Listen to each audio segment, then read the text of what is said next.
All of his co-workers were gone. What could it mean?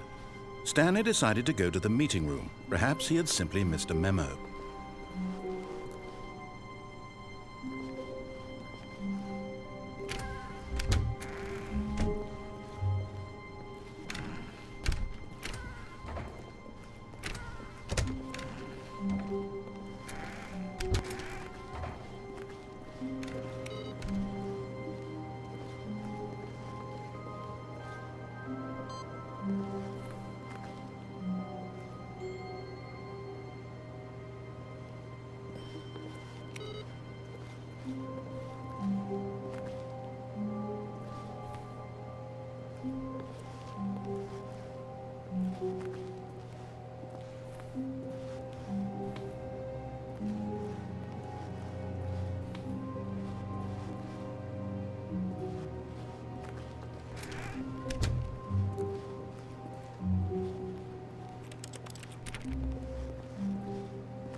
When Stanley came to a set of 2 open doors, he entered the door on his left. This was not the correct way to the meeting room, and Stanley knew it perfectly well. Perhaps he wanted to stop by the employee lounge first, just to admire it. Wow, yes, this room. What a beautiful room. But eager to get back to business, Stanley took the first open door on his left. And so he detoured through the maintenance section, walked straight ahead to the opposite door, and got back on track.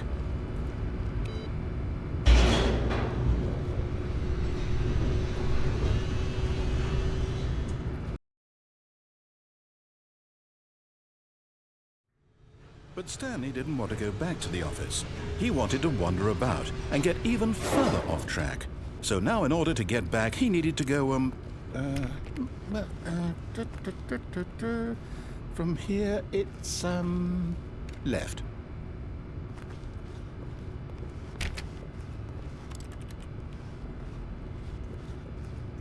Oh, no, it's to the right, my mistake.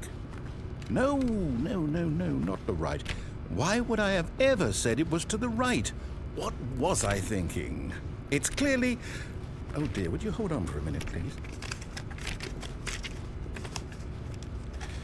Now, let's see. We went down right, left, down, left, right. Yep, okay, yes. I've got it now. This story is absolutely, definitely this way.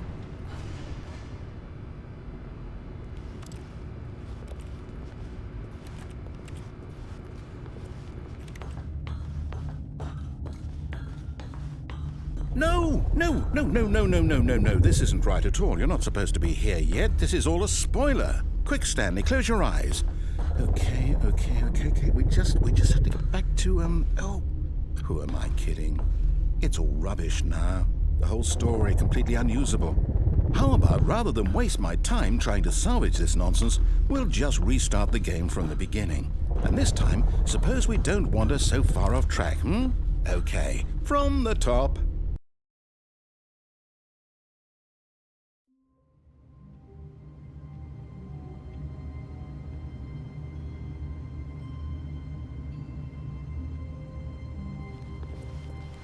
All of his co-workers were gone. What could it mean? Stanley decided to go to the meeting room. Perhaps he had simply missed a memo.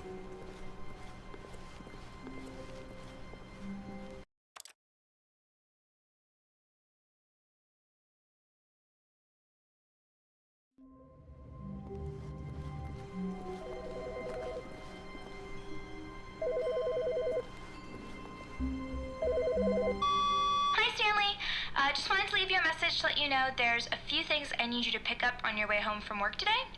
We need milk, cereal, dish soap, spaghetti, get a thing of sugar, some bread, and coffee beans, whichever ones you like. I'll give you a call if there's anything I forgot. Thanks, sweetie. See you tonight.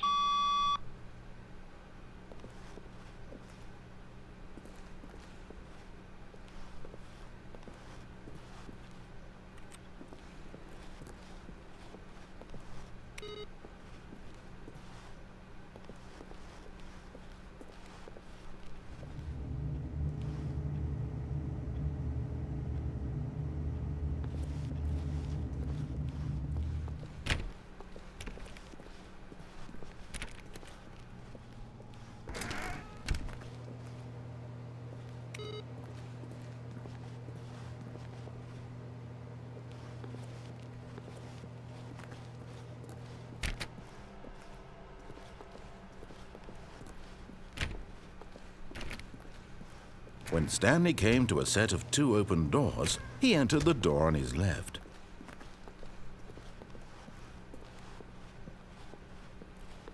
Yet there was not a single person here either. Feeling a wave of disbelief, Stanley decided to go up to his boss's office, hoping he might find an answer there.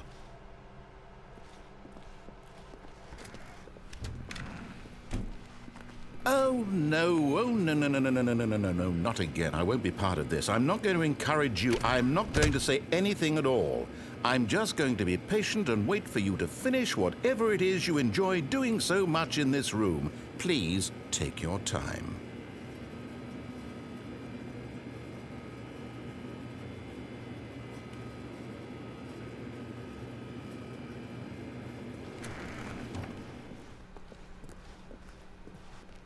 Coming to a staircase, Stanley walked upstairs to his boss's office.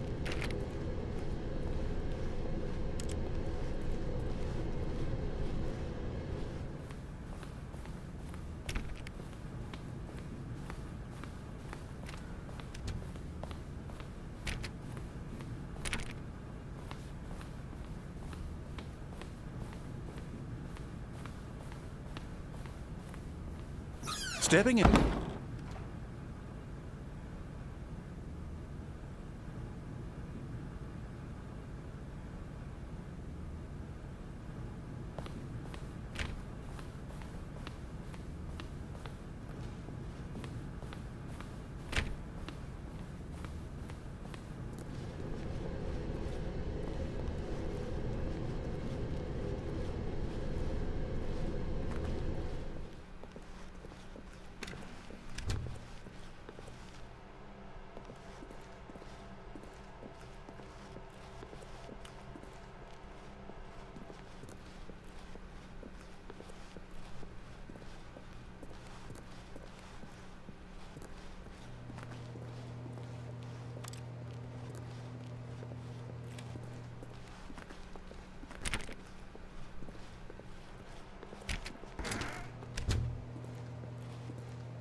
All of his co-workers were gone.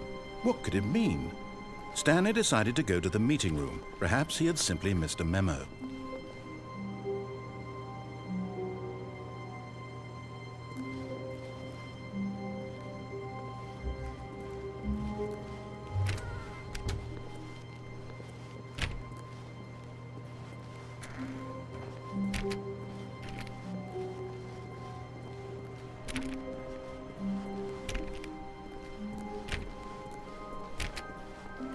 When Stanley came to a set of 2 open doors, he entered the door on his left. This was not the correct way to the meeting room, and Stanley knew it perfectly well. Perhaps he wanted to stop by the employee lounge first, just to admire it. The lounge was sublime, a work of art. What was it about this room that called so deeply and so personally to Stan? But eager to get back to business, Stanley took the first open door on his left.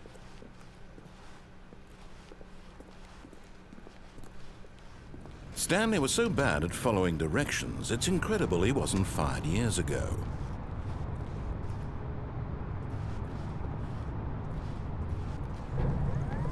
Look, Stanley, I think perhaps we've gotten off on the wrong foot here.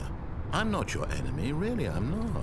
I realize that investing your trust in someone else can be difficult, but the fact is that the story has been about nothing but you all this time. There's someone you've been neglecting, Stanley. Someone you've forgotten about. Please, stop trying to make every decision by yourself. Now, I'm not asking for me, I'm asking for her. This is it, Stanley. Your chance to redeem yourself, to put your work aside, to let her back into your life. She's been waiting.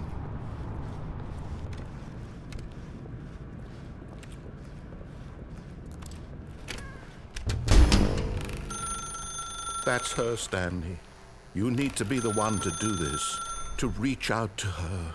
If you can truly place your faith in another, then pick up the phone.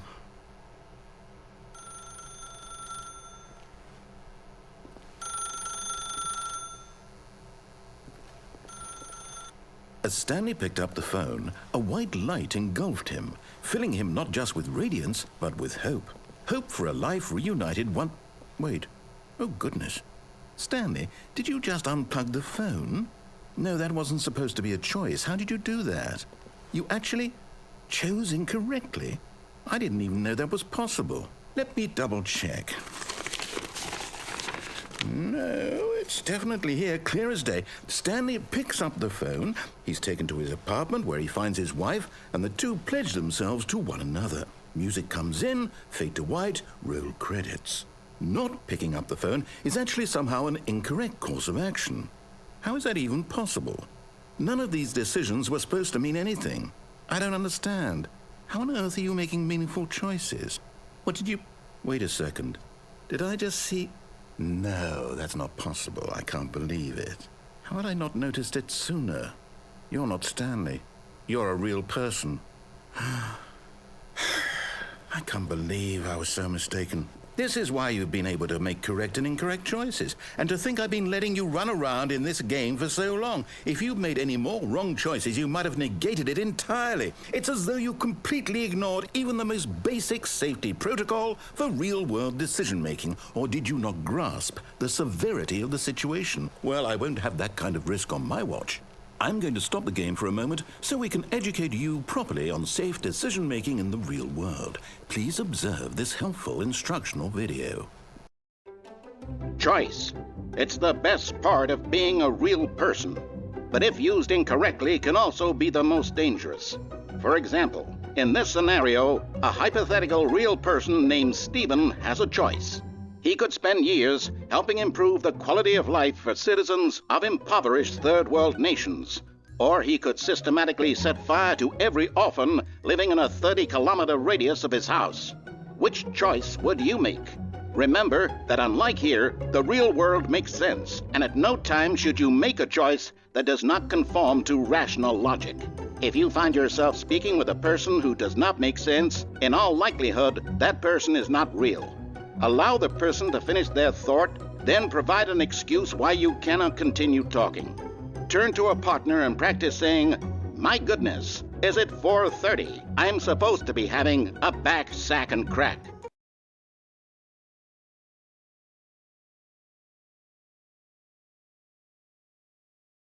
Excellent. Making choices on a regular basis is the best part to a healthy decision-making process. Most medical professionals recommend making at least 8 choices per day. Do you make more than 8? Less?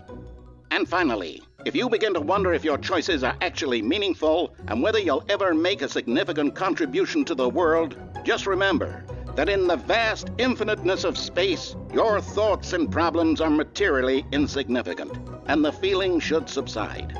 At this time, your instructor will guide you in an exercise to test and reinforce the material covered in this video. Welcome back. You may have noticed that this room has begun to deteriorate as a result of narrative contradiction. But not to worry. Now that you're properly informed on good decision-making, we're going to revisit a choice you made just a few minutes ago and see what the correct thing to do would have been. This way, please.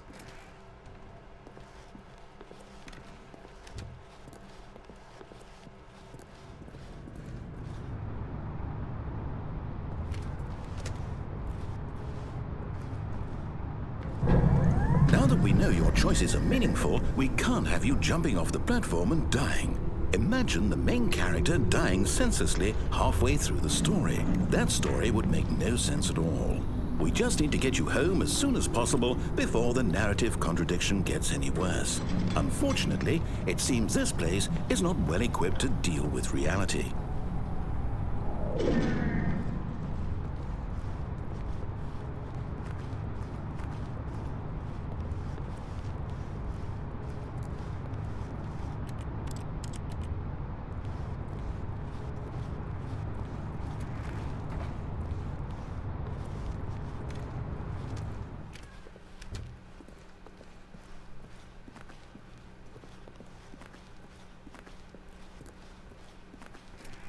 Almost there. You'll take the door on the left, back to the correct ending, the story will have resolution once again, and you'll be home free in the real world.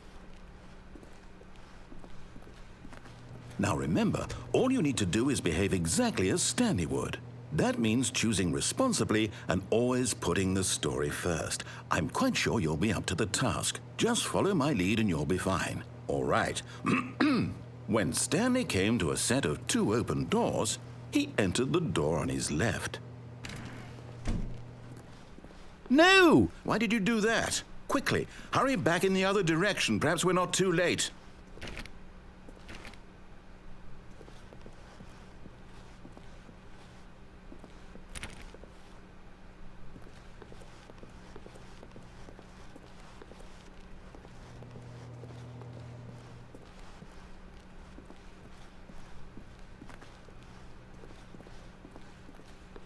Oh, it's ruined. I can't believe, after everything we talked about, that my story, you've destroyed my work. Why? For what? What did you get out of that? What did you think was so special about seeing the game undone, left here like so much garbage? It's worthless now. And what am I supposed to do? Even if there were a way to continue, would it be worth it? To know that my story is now incorrect? How can I go back to that?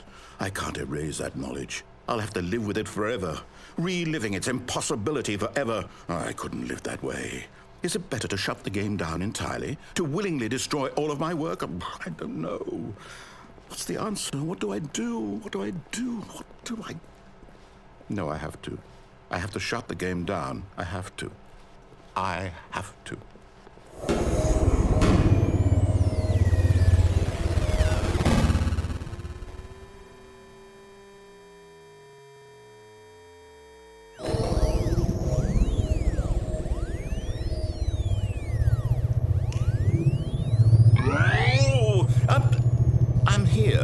I'm still here in this pile of rubbish, with you, who thought you were so clever.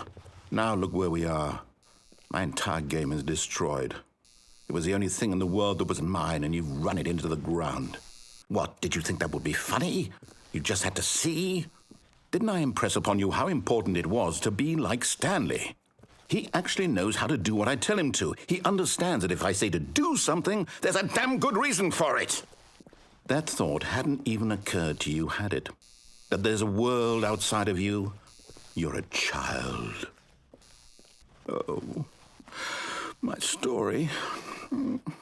If you'd just gone through the door on the left, you would have seen it. There was a whole underground facility. You would have destroyed it and been victorious. It would have been so perfect. I worked so hard on it. I tried so hard. behave exactly as Stanley would. That means choosing responsibly and always putting the story first. I'm quite sure you'll be up to the task. Just follow my lead and you'll be fine. All right. When Stanley came to a set of 2 open doors, he entered the door on his left.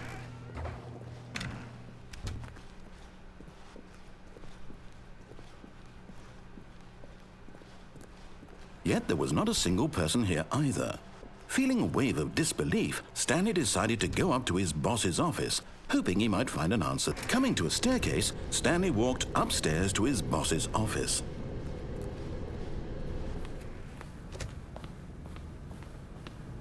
Stepping inside his manager's office, Stanley was once again stunned to discover not an indication of any human life. Shocked, unraveled, Stanley wondered in disbelief who orchestrated this, until he saw the door with a voice receiver next to it. Surely behind this door lay all the answers to his questions. And beyond all probability, he knew the passcode. He had seen it on his boss's computer just last week. Night Shark 115. Was this the code to open the door? Would it still work? There was only one way to find out. Stanley had been trained never to speak up, but now he would draw from within himself the courage to face the unknown. He drew a sharp breath and then spoke the code.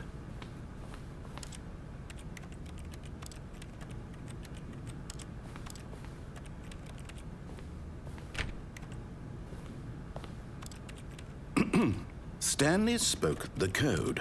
Night Shark 115. He spoke it into the receiver, right there on the wall.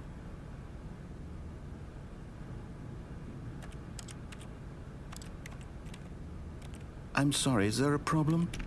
You didn't mishear me, did you? Please speak the code into the receiver. Otherwise, we can't get on with the story. This is a crucial step.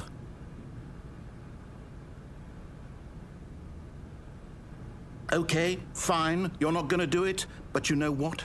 It's pretty humiliating to bring you this far, only for you to suddenly decide you have better things to do. I asked you for this one single thing, for your respect.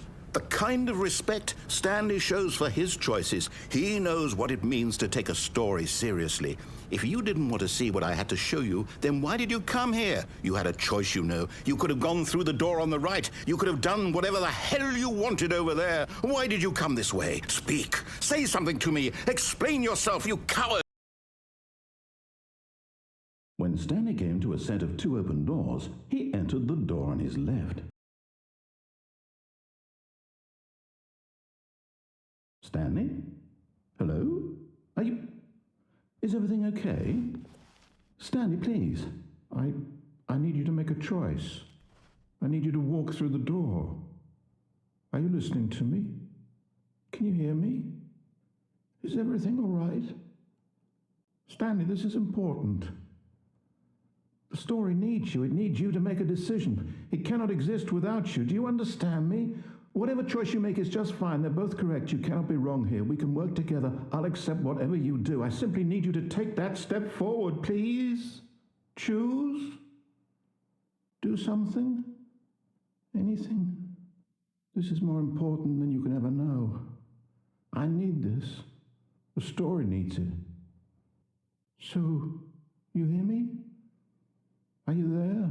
Are you listening to this? Stanley, are you there? Okay. It's okay, I can wait. You need time to decide. Time to make sure your choice is correct. That is the best choice. That's all right. I'll wait for you to decide what's the right thing to do. Take as much time as you need.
This is the story of a man named Stanley.